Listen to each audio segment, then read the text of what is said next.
My girlfriend is angry because I have $2,000 in spending money, but didn't give her one $900 to buy a handbag. My name is Jason Miller. The first time Mia mentioned the handbag, I honestly thought she was teasing me, just fishing for a reaction. Babe, I saw this handbag today. It's perfect. Only $1,900. Only. That word hung in the air like a bad joke. Trust me, you'll regret skipping this story. So before you sit back and listen, take a moment to like the video and subscribe to Ethan's Way. Now get in the mood to listen to this story because it might be the ultimate sweet revenge. It was a quiet Saturday afternoon in late spring. Sunlight filtered through the blinds of my home office, striping my desk in warm gold. I had my headphones on, deep into polishing the final touches of a logo designed for a client, when I felt her presence before I even saw her. Mia was leaning casually against the doorway, her hair tied up in a loose bun strands framing her face in that effortless way that always caught me off guard. She wore that soft, charming smile, the one she used when she wanted something. "You'll love this," she said, stepping inside and holding up her phone like she was unveiling treasure. A glossy image filled the screen, a designer handbag in some shade between champagne and ivory with subtle gold hardware. It was nice. I won't lie. It was also probably worth more than my first car. "It's an investment piece," she announced, her voice light, but laced with expectation. I chuckled and leaned back in my chair. "An investment? For what, the handbag stock market?" She didn't even crack a smile. Instead, she crossed her arms, tilting her head. "I'm serious, Jason. It'll last forever. You have $2,000 just sitting in your account. I'm only asking for $1,900. That number made me sit up straighter. I had just gotten paid for a big freelance project the day before. After paying rent, utilities, and stashing away a bit for savings, I had exactly $2,030 left in my personal spending account. It wasn't an emergency fund, but it was my buffer, my breathing room. I'd been quietly thinking of upgrading my laptop before it gave out completely, or maybe booking a weekend trip somewhere scenic this fall. That money wasn't just sitting there. It had plans. "Mia," I said slowly, "I'm not spending almost $2,000 on a bag." Her smile thinned. "So you'd rather just hoard the money?" The way she said hoard stung like I was being accused of some petty crime. "Hoard? No, I'm just careful with it." "That's a lot of money for something you don't actually need." I should have chosen my words more carefully. That word "need" was gasoline. Her eyes sharpened immediately. "So my happiness isn't a need to you?" I took a breath, trying to keep my tone even. "Your happiness isn't tied to a handbag. And if it is, then we have a bigger problem than I thought." Her jaw tightened, but she didn't yell. She just stared at me for a moment, the kind of stare that makes you feel like she's calculating something. Then she turned and walked out, her footsteps quiet but clipped. A few seconds later, I heard the bedroom door close. Not slammed, but firm, final. I sat there, my cursor blinking on the half-finished project on my screen, but I wasn't seeing it anymore. My thoughts were tangled. This wasn't the first time Mia had hinted at wanting something expensive. In the past, I'd gone along with smaller indulgences, a high-end dinner here, concert tickets there, a necklace, just because. I told myself it was normal in relationships, you treat each other. But this felt different. It wasn't just the price tag. It was the entitlement in her tone. The way she framed it, as if my money was ours by default, but her money, the paycheck she kept in her own account, was hers alone. The rest of the day played out in silence. She stayed in the bedroom for hours, scrolling on her phone or pretending to nap. I stayed in my office pretending to work. By evening, the apartment felt like two separate worlds. I made dinner for myself, pasta and a quick salad, and when I asked if she wanted any, she barely looked up. "I'm not hungry," she muttered. Later, when I went to bed, she was already under the covers, facing away from me. I couldn't tell if she was asleep or just avoiding me, but either way, it made the space between us feel like miles. Lying there in the dark, staring at the ceiling, I felt a heaviness settle in my chest. I'd been in relationships before, and I knew the signs, the subtle shifts when something small on the surface is actually connected to something much bigger underneath. It wasn't really about the handbag, it was about power. It was about seeing how far she could push, how much she could demand, and how willing I was to bend. And that realization made me uneasy. The next morning, the apartment was quiet. Not the kind of quiet that feels peaceful, but the kind that presses against your ears and makes every little sound seem louder than it is. I woke up to the smell of coffee drifting from the kitchen, But when I walked in, Mia was already there, moving with a kind of detached efficiency. Her hair was pulled into a neat ponytail, and she wore one of her oversized sweaters, the kind she usually lounged in when she was feeling soft and affectionate. But there was nothing soft about her this morning. She didn't look up when I stepped in. The only sound was the spoon clinking against her mug as she stirred in sugar. "Morning," I said, leaning lightly against the counter. Morning, flat, no warmth, no glance in my direction. I poured myself coffee, the gurgle of the pot almost too loud in the stillness. We stood there for a moment, both sipping from our mugs, pretending to be busy with our own thoughts. But the truth was, the air between us was thick with something unspoken. "You're still upset about yesterday," I finally said. "I'm not upset." She set her cup down a little harder than necessary. "I'm just rethinking things." The way she said it made my stomach tighten. Rethinking what things, she shrugged without meeting my eyes. "Whether we're really compatible when it comes to values." Values? The word was deliberate, a knife slipped between the ribs disguised as an observation. It wasn't just about a bag anymore. This was her way of questioning my entire place in her life. The next couple of days played out like a chess match where only one player knew the rules. When I texted her from my office, her replies came short and cold. "Yeah, fine, whatever you want." If I asked about dinner, she'd answer in half sentences. When I came home, she'd be on the couch, eyes glued to her phone, scrolling endlessly as if I were just part of the furniture. Once I tried to bridge the gap by asking about her day. She said, "Same as always," without looking away from the screen. It was the emotional equivalent of a door closing in my face. By the third day, I started to realize what was happening.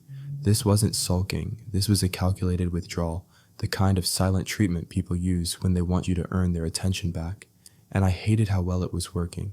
I caught myself wondering if I should just give her the money to end the awkwardness. That thought alone made me angry, not at her, but at myself. Midweek, we had dinner plans with some friends. A part of me hoped the social setting might thaw the ice between us. Maybe once we were around other people, she'd drop the act and things could reset.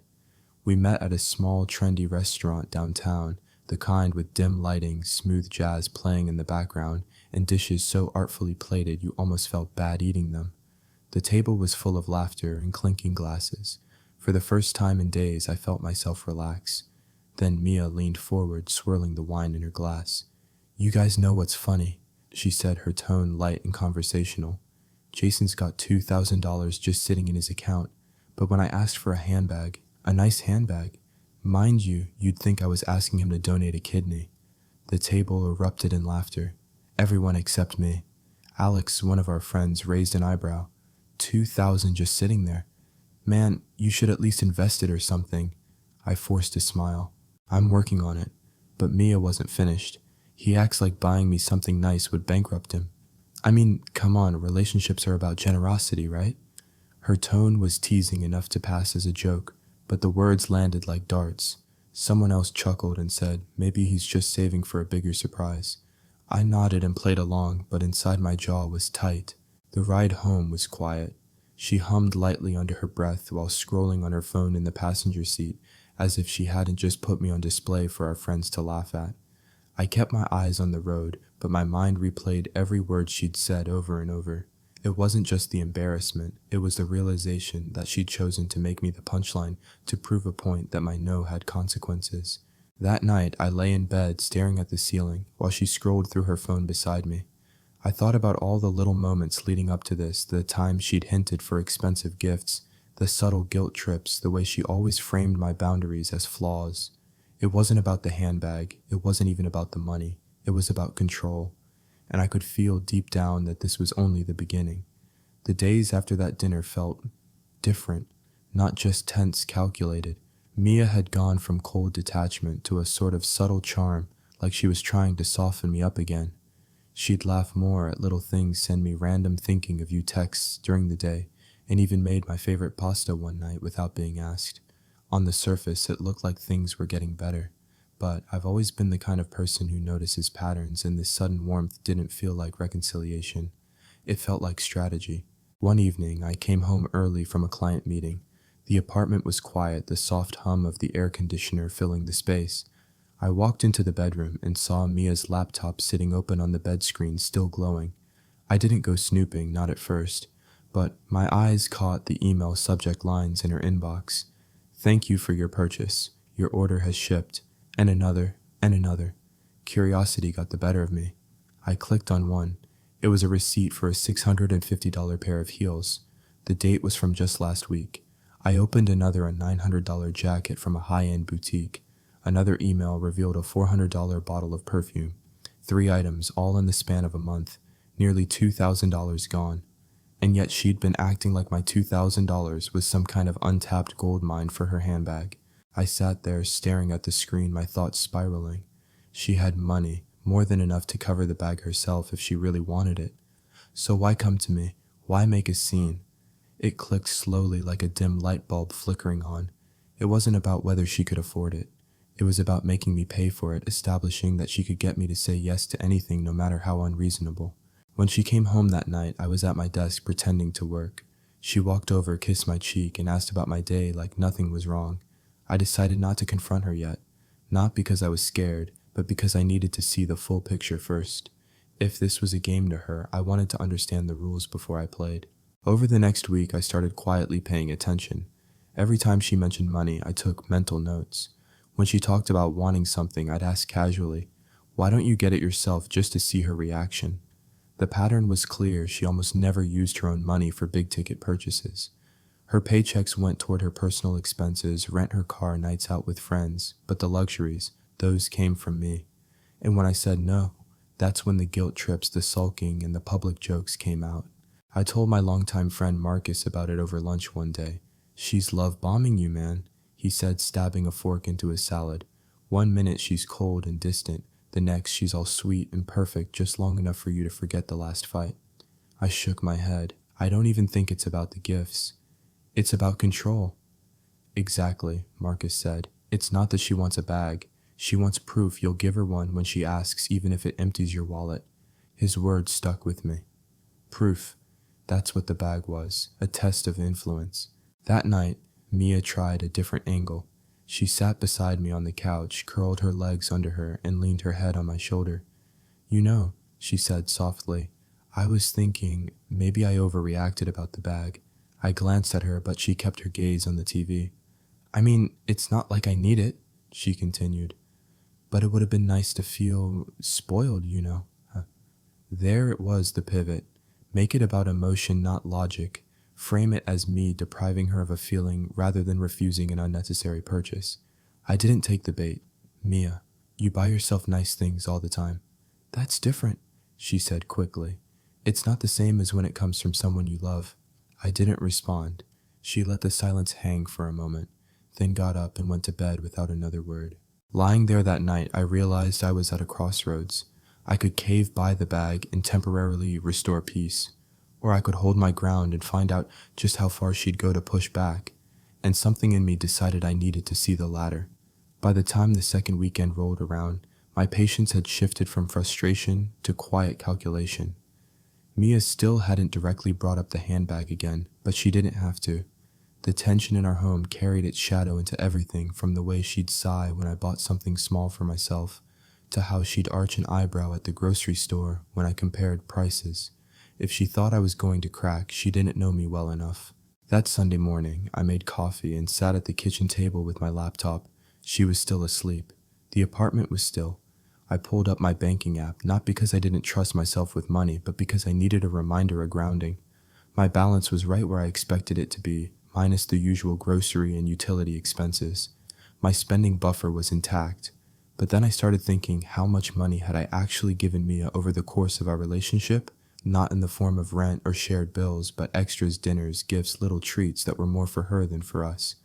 I opened a spreadsheet and began listing everything I could remember from the last 8 months. The anniversary dinner at that rooftop restaurant, $320. The spa weekend she'd hinted about for weeks, $480. The just because necklace, $200. Concert tickets for a band she loved but I barely knew, $150. The total was climbing quickly and I wasn't even halfway through the list. The sound of the bedroom door opening pulled me from my thoughts. Mia appeared in one of my oversized t-shirts. Hair tousled her sleepy smile, a sharp contrast to the numbers I'd just been staring at. "Morning," she said, padding over to pour herself a cup of coffee. Morning. I closed the laptop just slightly enough to make it look casual. She glanced at it, working just sorting some stuff out. Stuff, finances. The smile faded just a fraction. Oh, you really do track every little thing, don't you? Yeah, I said evenly. It's how I make sure I'm not being careless. She took a sip of her coffee and didn't reply. After she wandered back to the bedroom, I reopened the spreadsheet and finished the tally. The total was over $3,200. $3,200, not counting groceries or bills in under a year. It wasn't that I resented spending on someone I cared about, but looking at the pattern laid out in numbers made it undeniable she wasn't shy about asking, and I wasn't always quick to say no. And the handbag wasn't a one-off request. It was just the largest in a series of tests. That afternoon, while she was out meeting a friend for lunch, I decided to check something else. I remembered the shopping receipts I'd seen on her laptop in part 3, and I wanted to know if those purchases were exceptions or part of her normal routine. I logged into our shared Wi-Fi router and checked the browsing history from her devices. It was like opening a door to a room I'd been walking past for months without realizing it. High-end boutique sites, luxury shoe brands, jewelry stores, and not just browsing, there were order confirmations scattered throughout the last few months, adding up to thousands. If I hadn't stumbled on that laptop, I might have kept believing she was waiting for me to treat her because she couldn't afford it herself. But clearly she could. She just didn't want to spend her own money when she could get mine. When she came back from lunch, she was in a bright mood, carrying a small shopping bag. "What's that?" I asked, nodding toward it. "Just a little something I picked up," she said, breezing past me. A little something turned out to be a silk scarf from a brand I recognized from the boutique sites. I looked it up later, $240. She hadn't even mentioned it before buying it. That's when it really hit me. This wasn't about affordability. It was about roles. In her mind, she was entitled to be on the receiving end of luxury, and my role was to supply it. That night, I sat on the balcony with a beer thinking about what Marcus had said. "It's not the bag, man. It's the proof she can get it from you." If that was true, then the moment I said yes, even once, I'd be setting a precedent I could never undo. But I didn't want to blow up the relationship without knowing exactly what I was dealing with.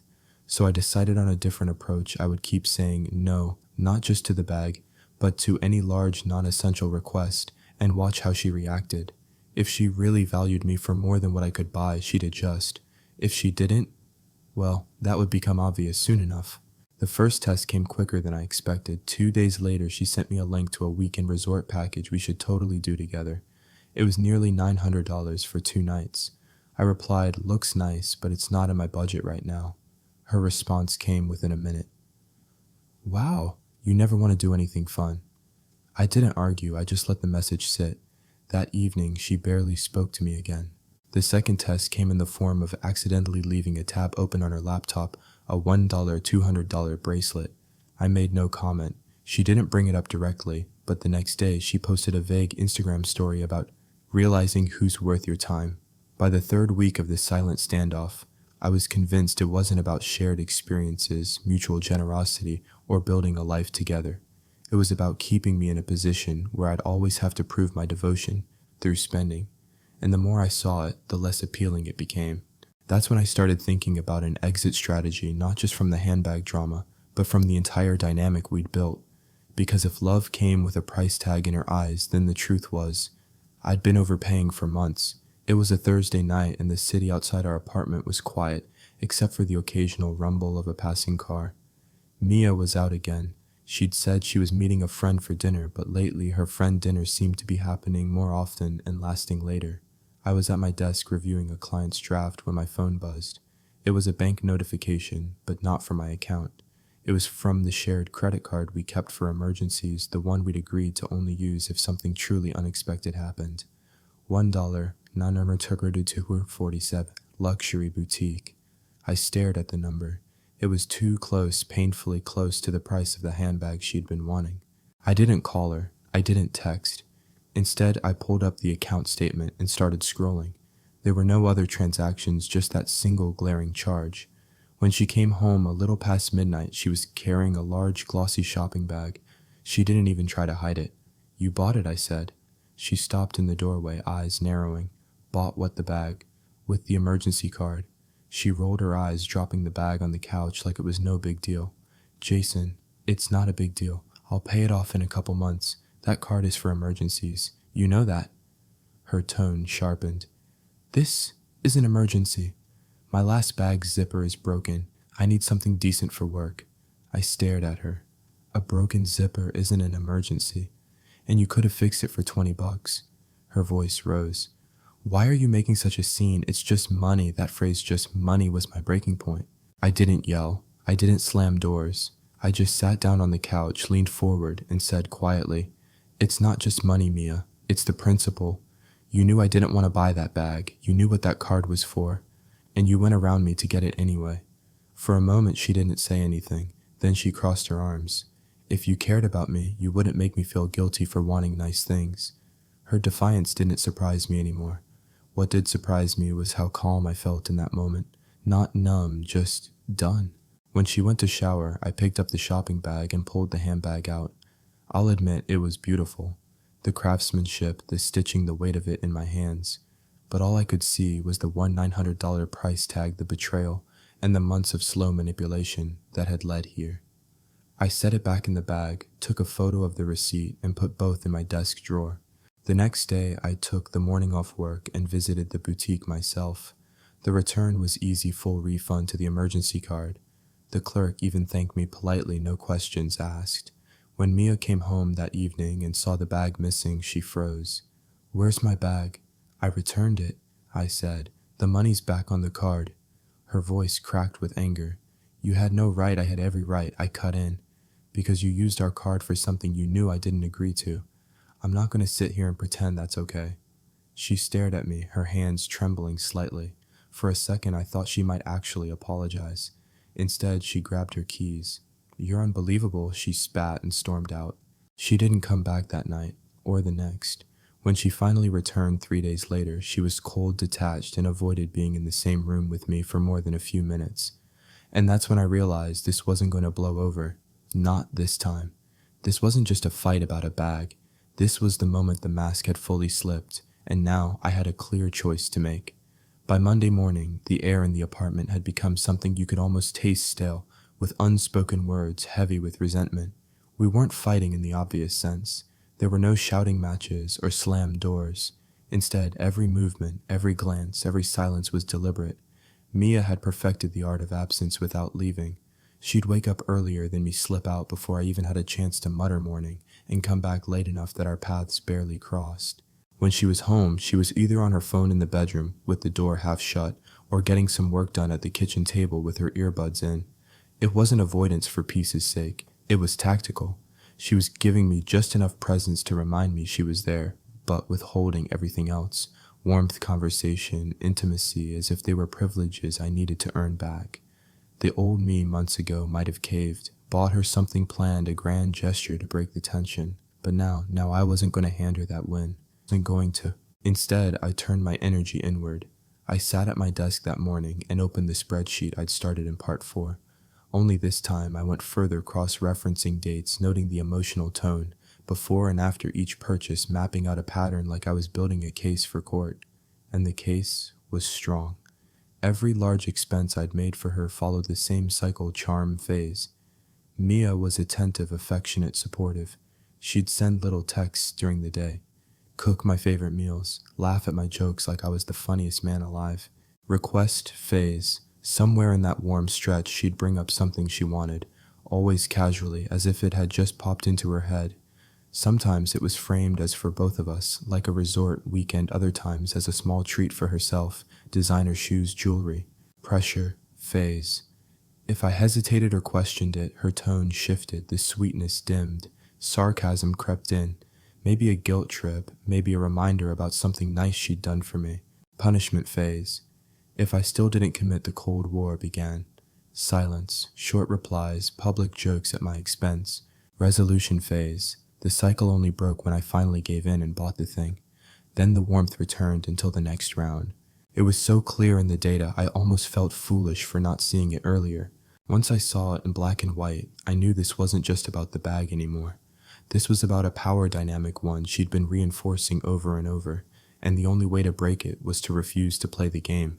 I decided the confrontation couldn't happen at home.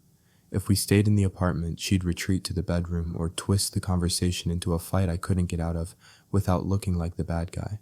I needed a neutral space, somewhere public enough to keep emotions in check but private enough for honesty. So I texted her around midday. "Jason, let's meet for coffee after work. Need to talk." She replied 10 minutes later. "Fine." No emoji, no question, just fine. The cafe I picked was a quiet one about 4 blocks from our place. Exposed brick walls, warm, lighting the smell of freshly ground beans drifting through the air. A couple of students hunched over laptops in the corner. A man near the window flipping through a paperback. No loud music, no distractions.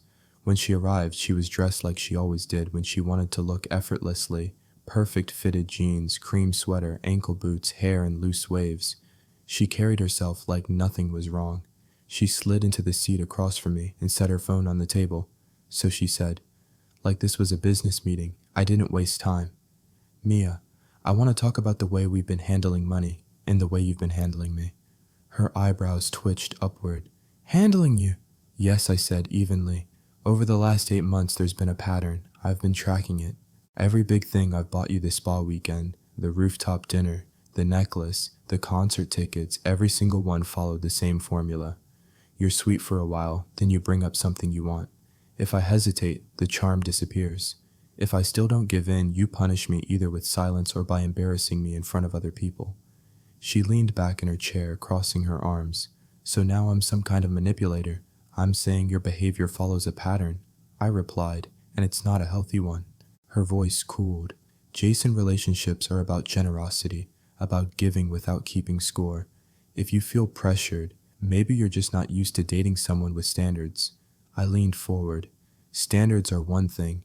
Expecting someone to bankroll your luxuries while you spend your own money on yourself. That's not standards, Mia. That's entitlement." Something flickered in her eyes just for a second before she masked it with a scoff. "Wow, you really think that's who I am?" "I think that's who you've been acting like," I said. "You have the money to buy your own bag, your own shoes, your own trips, but instead you want me to do it. Not because you can't, but because it proves I'll say yes no matter how unreasonable the ask is." Her jaw tightened. "If that's really how you see me, then maybe we're done." I didn't look away. "Maybe we are." She blinked clearly, expecting me to rush in and soften it. I didn't. She reached for her phone, picked it up, and stood. "Fine. I guess I know where I stand." "You've always known where you stand," I said quietly. "I'm just finally acknowledging it." Her lips pressed into a hard line. Then she turned and walked out the little bell over the cafe door, jingling as it closed behind her. I sat there for a few minutes, the half-finished coffee in front of me growing cold. I expected to feel angry or sad or even relieved, but what I felt instead was clarity. Clarity that if someone values you only for what you can provide, they don't actually value you. You're not a partner in their eyes, you're a resource. And I was done being a resource. Mia didn't come home that night, or the next. If this had happened a few months ago, I probably would have been pacing the apartment, replaying the conversation in my head, wondering if I'd been too harsh at the cafe. But now, I wasn't pacing. I wasn't spiraling. I slept better than I had in weeks, cooked meals for one, went for long runs in the crisp morning air, came home to the quiet hum of the refrigerator and the soft creak of my own footsteps in the hallway. The truth was, the absence felt lighter than her presence had in months. But by the 3rd day, I knew something else was coming. Mia wasn't the kind of person who faded into the background after a disagreement. If she couldn't win me back through charm or pressure, she'd win the narrative somewhere else. It started mid-afternoon with a buzz from my phone. "Marcus."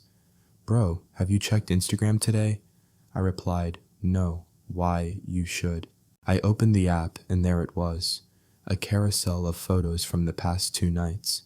The first, Mia leaning against the railing of a rooftop bar, city lights glittering behind her cocktail glass tilted toward the camera.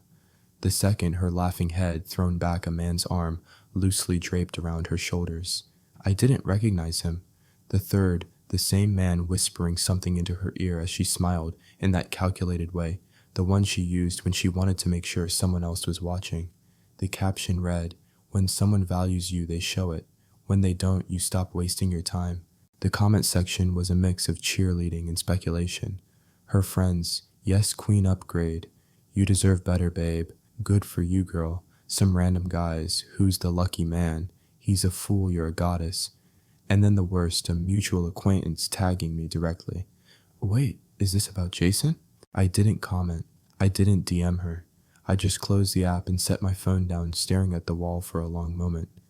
This wasn't a surprise. It was textbook Mia. If she couldn't make me bend privately, she'd make me look bad publicly. The rooftop, the stranger, the caption, none of it was subtle. It wasn't about romance with someone else. It was about optics, about crafting an image where she was the one walking away from a man who didn't value her. The next morning, it moved to Facebook. This time, there were no photos, just a long, self-righteous paragraph. Real relationships are about generosity, about giving without keeping score. If your partner nickel and dimes you questions every gift or makes you feel guilty for wanting nice things, you have to ask yourself if they're truly your person. She didn't name me. She didn't have to. Everyone in our circle would connect the dots. I could feel the urge rising in me to set the record straight, to respond with receipts literally, screenshots of her $650 heels, $900 jacket, $400 perfume, all purchased while she'd been asking me for money. The return confirmation for the $1 $900 bag she bought with our emergency card. It would have been easy to blast her side of the story to pieces. But then I remembered something Marcus had told me months ago. Never wrestle with the pig man. You both get dirty and the pig likes it. This was her arena. Social media battles, curated drama, rallying her supporters with half-truths and loaded words. I wasn't going to step into it. Instead, I did something quieter and more final. I opened my accounts and removed her as an authorized user on the emergency card, changed the passwords on my streaming services, replaced the Wi-Fi password entirely. Then I started gathering the things I'd bought that were still in her possession, the noise-canceling headphones, the leather jacket she'd borrowed, but never returned the high-end blender I'd bought for my kitchen that somehow ended up in her closet. I placed them in a neat pile by the door. If she was going to paint me as stingy, I might as well stop subsidizing her lifestyle. She finally returned a week later. I heard the sound of her keys in the lock, the click of her boots on the hardwood floor. She walked in like nothing had happened, her hair perfect makeup, flawless phone in hand. She set her bag on the counter, glanced at the pile of her things by the door, and raised an eyebrow. "What's this?" "Your stuff," I said. She smirked. "So, I guess you've had time to think." "I have," I replied, "and I think you should take the rest of your things today." Her smirk faltered. "You're really ending this over a bag?" I shook my head. "No, Mia, I'm ending this because the bag was just the latest in a long pattern. The charm, the requests, the pressure, the punishments, it's a cycle I'm done with." Her eyes narrowed. "So you're going to throw everything away because I have higher standards than you?"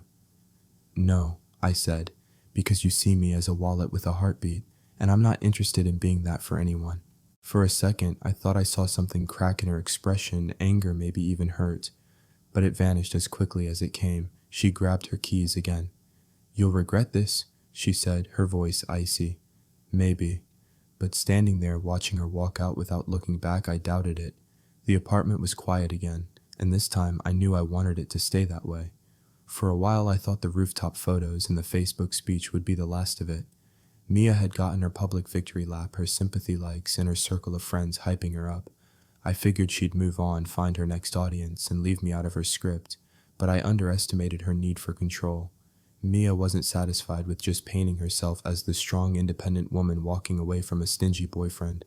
She needed me to be the villain in her story, and she wasn't going to stop until enough people believed it. It started 2 days after she came to collect the rest of her things. I was making coffee on a quiet Sunday morning when my phone buzzed. It was my cousin Rachel. Her voice was hesitant, like she wasn't sure she should even be calling. "Jason, I got a message from Mia last night."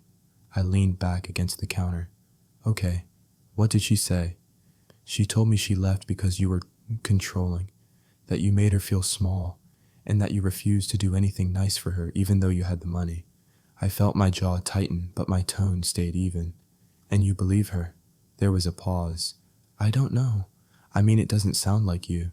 But she was really convincing. She mentioned something about a handbag. Of course she did. That afternoon, I started getting texts from other friends. "Hey man, what happened between you and Mia?" "She's saying you never took her out unless she begged." "Is it true you refused to spend anything on her?" It wasn't hard to see what was happening.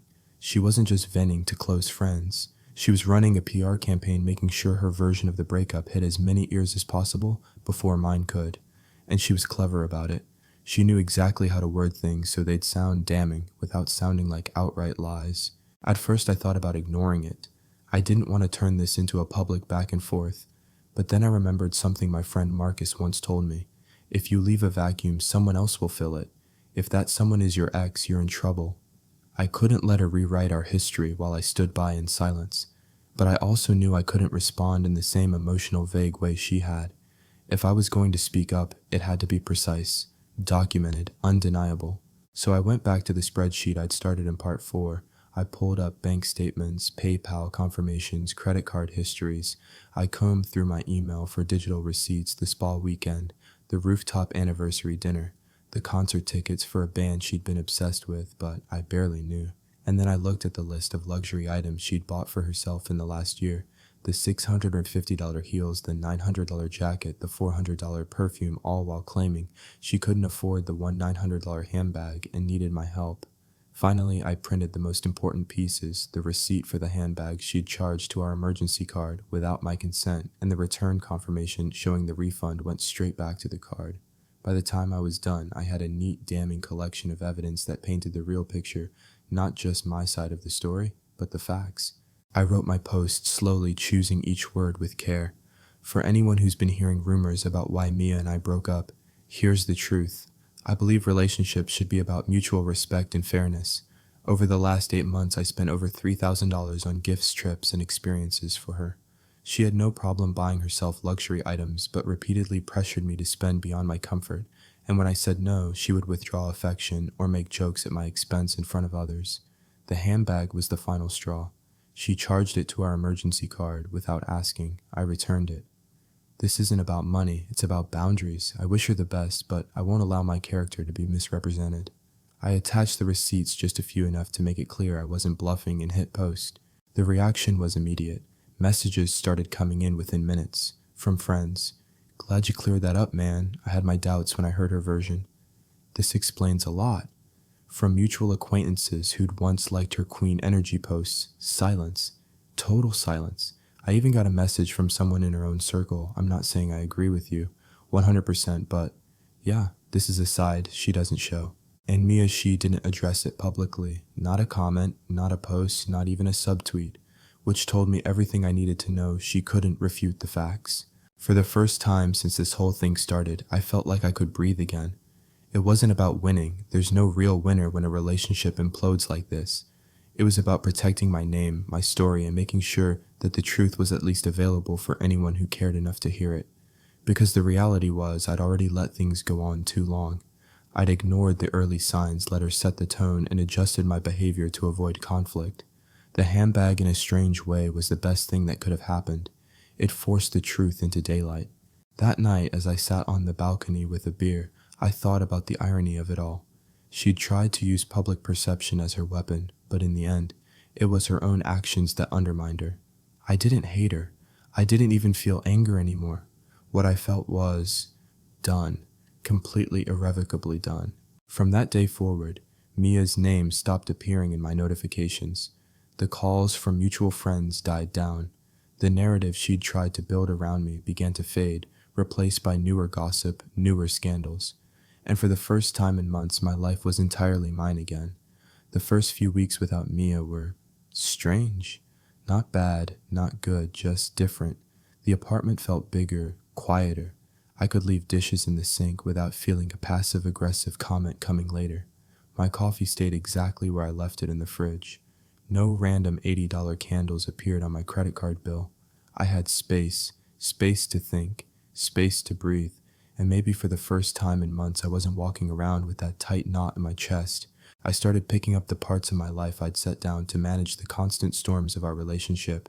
I took on extra design clients, started hitting the gym more regularly, even reconnected with a few friends I'd barely seen while I was with her. It was a relief to answer, "When are you free?" without calculating how Mia would react to me making plans without her. For a while, it almost felt like I'd stepped into a new version of myself, one that was lighter, sharper, and more in control. But peace has a way of attracting its own challenges. It happened on a Friday night. Marcus had dragged me out to a new lounge downtown. "You've been in hermit mode too long," he'd said. "Time to see some new faces." The place was dimly lit, all warm amber tones and low jazz playing in the background. People leaned over small round tables, their laughter spilling softly into the air. I was halfway through my second drink when Marcus went to say hi to someone at another table. I leaned back, scanning the room, and that's when I saw her. Mia. She was across the lounge, dressed in a sleek black dress I'd never seen before, sitting with a group of people I didn't recognize. She was laughing, but not at anything happening at her table at me. Not loudly, not obviously, just enough for our eyes to meet before she turned to whisper something to the woman next to her. It would have been easy to look away, pretend I hadn't noticed, but something in me, not anger exactly, but a sharp curiosity kept me watching for just a moment too long. And then, as if she'd been waiting for it, she got up and started walking toward me. She stopped a few feet from the table, smiling like we were old friends. "Jason, Mia." My tone was neutral, but I didn't invite her to sit. "You look, well," she said, scanning me like she was searching for cracks. "Better than I expected, actually." "I am well." Her smile tightened. "Good to hear. I wasn't sure you'd bounce back so fast after." She trailed off, letting the implication hang. I didn't bite. After what she tilted her head, after losing me, I almost laughed, not because it was funny, but because the confidence in her voice was so perfectly Mia. She wasn't here to catch up. She was here to test me, to see if she still had a hook in me. "You seem to be doing fine," I said, nodding toward her table. Her smile grew a little smug. "Very fine. I've met someone who knows how to treat a woman." There it was, the dig, subtle enough to pass as conversation, pointed enough to land if I let it. But I didn't. I just shrugged. "Good. That's what you should want." Her eyes narrowed slightly, just for a second. "You've changed. I've learned," I said simply. She lingered there, clearly debating whether to push further. "You know, Jason, a lot of people were surprised when I told them how frugal you were." "I'm sure they were," I said, "and I'm also sure you left out a few key details." She tilted her head, pretending innocence, like what I leaned forward, slightly lowering my voice so it stayed between us. "Like how you spent thousands of your own money on yourself while trying to convince me to empty my account for you, or how you used our emergency card without asking, or maybe how you turned it into a social media sob story when I wouldn't play along." Her lips pressed together in a thin line. "I'm not here to rehash old arguments," she said finally, though her tone was sharper now. "Then enjoy your night, Mia."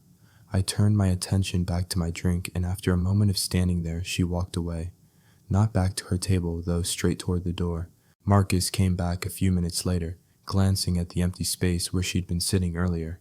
"What was that about closure?" I said, though I wasn't sure that's what it was. The truth was, seeing her again didn't hurt the way I thought it might. I didn't feel pulled back in. I didn't feel like I'd lost something. If anything, I felt like I'd dodged a bullet I hadn't fully appreciated at the time. But it also reminded me of something important. Mia wasn't gone. Not really. We shared too many mutual friends, lived in too small of a city for me to believe we'd never cross paths again. The difference now was that I wasn't afraid of it, because the man she could manipulate back then, he didn't exist anymore. It had been about 2 weeks since that night at the lounge. 2 weeks since Mia walked out after realizing I wouldn't take her bait. For the first time in months, I'd felt a real sense of stillness. I worked without distraction. I slept without the dull edge of tension humming in the back of my mind. Even my mornings felt different. No silent treatment over coffee, and no sudden mood swings to read between the lines of. It was peace, and I intended to keep it that way. But if there was one thing I'd learned from being with Mia, it was this: she never left a game unfinished. The first sign came on a Tuesday afternoon. I was at my desk halfway through a logo draft when my phone lit up with a name I hadn't seen in years: Olivia. We'd gone to college together, stayed in the same orbit for a while, but we weren't close. Her message was short and casual, like she was asking about weekend plans. "Hey Jason, random question. Mia reached out to me about a project she's working on.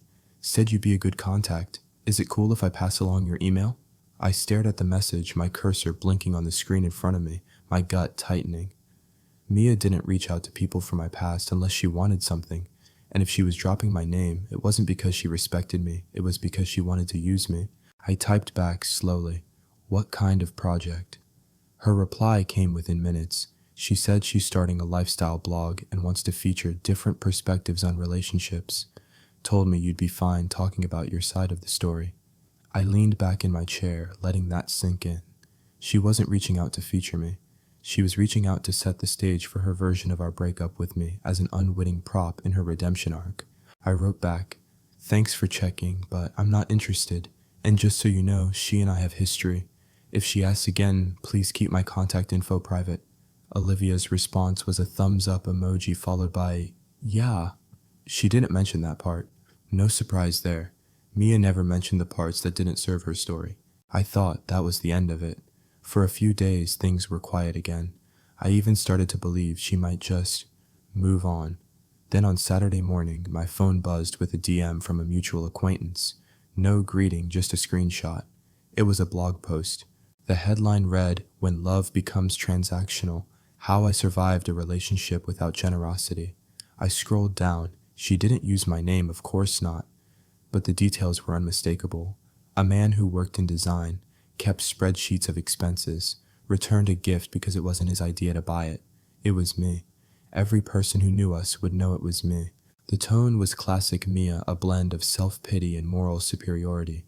She wrote about learning her worth and walking away from a partner who saw relationships as a balance sheet. She made herself sound like a survivor of financial neglect, as though I'd been withholding affection in the form of designer handbags. I sat there staring at the screen, the familiar temptation rising, the one that whispered, "Fight back. Post the receipts. Let everyone see who she really is." But another voice, quieter, steadier, reminded me this was her arena.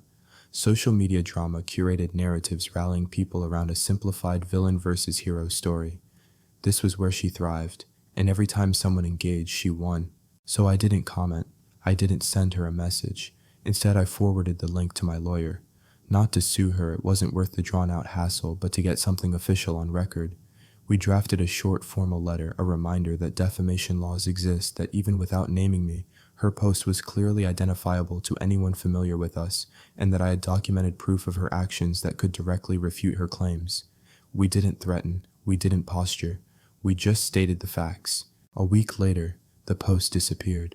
No public apology, no acknowledgement, just gone. Replaced with a bland, feel-good article about self-care after a breakup filled with vague affirmations and stock images of tea mugs. That was Mia's style.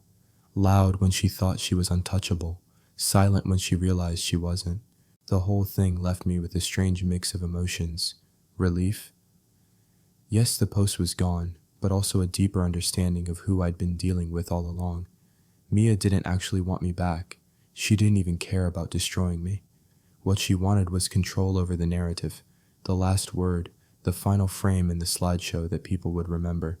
And for a while, I'd been giving her that power, not by defending myself, but by reacting exactly how she expected. Not anymore. Deleting her post wasn't the win. The win was knowing she couldn't shape my story without risking her own credibility. The win was realizing that for the first time since we'd met, she had to factor me into her calculations, and not as someone she could predict or control. That night, sitting on the balcony with a beer in hand, I felt something I hadn't in months. Finality. The bag, the cold wars, the public digs, all of it had been chapters in the same book. And now I'd closed it. Mia might still try to make cameos in my life, whether through mutual friends or chance encounters. But I wasn't going to let her rewrite the story. Not because I needed to be the hero, but because I'd finally realized I didn't need to be in her story at all. After the blog post vanished, life quieted down in a way that felt solid. Not fragile or temporary, but like the ground under my feet had finally stopped shifting. I didn't hear from Mia again. No texts, no accidental run-ins, no messages passed through friends. It was as if she'd finally realized I wasn't going to give her anything to work with. No reaction, no anger, no openings. But the quiet had its own way of getting under my skin. For the first time in months, I had space to think, really think about why it had all played out the way it had. Not just her part, but mine. Because if I was being honest, Mia hadn't forced her way into my life and taken control overnight. I'd let it happen, not all at once, but in small, almost invisible concessions. Laughing off the first jokes at my expense in front of friends. Letting the silent treatment slide because I didn't want another argument. saying yes to things I didn't want to buy just to keep the peace. Each moment on its own felt harmless, but strung together, they built a pattern, one where she learned that the fastest way to get what she wanted was to push just hard enough, and where I learned that it was easier to give in than to stand my ground. One night, I was at my desk going through old client files when I came across the spreadsheet I'd made back in the middle of all this. The one where I'd listed every expense, every gift, every trip, every dinner. At first, I'd made it to prove a point to show the imbalance between what I gave and what I got. But now, looking at it with some distance, I saw something else. It wasn't just about money, it was about how I'd been tracking my own slow erosion without even realizing it. That spreadsheet wasn't a record of her greed, it was a map of my own boundaries disappearing. I closed the file, sat back, and for the first time, instead of feeling angry at Mia, I felt disappointed in myself, not in a self-punishing way, but in a way that made me think I should have known better. Because the truth was, I'd seen the signs. I'd felt the gut check moments, but I told myself the same story a lot of people do when they don't want to face a hard truth. She's just having a bad day. It's not worth starting a fight over. If I give her this, she'll see how much I care. That night, I made myself a promise I wouldn't ignore those signs again. Not from a partner, not from a friend, not from anyone. It wasn't about building walls or becoming cynical. It was about making sure I never again found myself negotiating my worth just to keep someone else happy.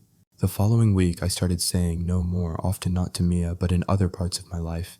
Small things like turning down a project from a client I knew would be a nightmare, or declining a dinner invitation when I was too tired to socialize instead of forcing myself to go.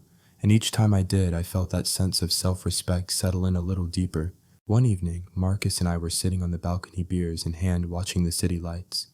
"You're different, man," he said after a long silence. "Different how? Lighter, sharper, like you're not carrying her shadow around anymore." I smiled. "Yeah, I guess I finally figured out that the hardest part wasn't ending things with her. It was ending the part of me that let her stay so long. It's strange how, when you finally get distance from something toxic, the details that once consumed you start to lose their weight. The handbag, the rooftop bar photos, the blog post, all of it had felt so massive in the moment, like each was a storm I had to weather. But standing here now, months later, I can see it for what it was: noise. A series of distractions that kept me focused on defending myself instead of simply walking away. I'm not going to lie, part of me wanted revenge at first. Not in some over-the-top ruin her life kind of way, but in that petty human way. We all sometimes feel wanting her to see me happy, without her wanting her to realize what she'd lost, wanting her to regret. But over time, that need burned out. Revenge requires energy, and Mia had already taken enough of mine. So I stopped checking her socials, stopped listening when mutual friends hinted at what she was up to, stopped treating her shadow like it still had a claim on my life. One Saturday morning, I went for a run along the river. The sun was breaking through a thin layer of clouds, the air crisp, but not cold. Somewhere between mile 2 and mile 3, I realized I wasn't thinking about her at all. No mental replays, no imagined conversations, just me, my breath, and the sound of my shoes hitting the pavement. It was such a simple thing, but it hit me hard. Peace isn't about removing all conflict from your life. It's about no longer feeling the need to carry it with you. People ask me sometimes if I'd do anything differently. Part of me wants to say yes, that I'd walk away sooner, call out the red flags faster, refuse to be drawn into the cycle even once. But the truth is, if I hadn't gone through it the way I did, I might not have learned the lesson in the way that actually sticks. I learned that boundaries aren't just lines you draw when things get bad, they're habits you maintain every day. I learned that saying no isn't unkind, it's necessary. And I learned that someone who measures love in dollars will never understand the kind of wealth that comes from trust, respect, and effort. I've thought a lot about the version of me who existed at the start of that relationship, the one who laughed off her first jokes at my expense, who brushed off the early manipulation because it felt easier than confronting it. I don't hate that version of me, I just know I've outgrown him. Now, when I meet someone new, whether it's in dating, friendship, or work, I notice the little things I used to ignore. How they handle disagreement, how they talk about people they claim to care about, whether they respect a no. And I listen to that voice in my gut, the one I used to override. If you've been in something like what I went through, you probably know how blurry it can get, how easy it is to doubt yourself, to start wondering if you're the problem, to think maybe the cost of peace is just giving them what they want. But here's what I'll leave you with. If someone needs you to sacrifice your self-respect to keep them happy, that's not love, that's control. And the most valuable thing you can give yourself is the freedom to walk away. That's exactly what I did.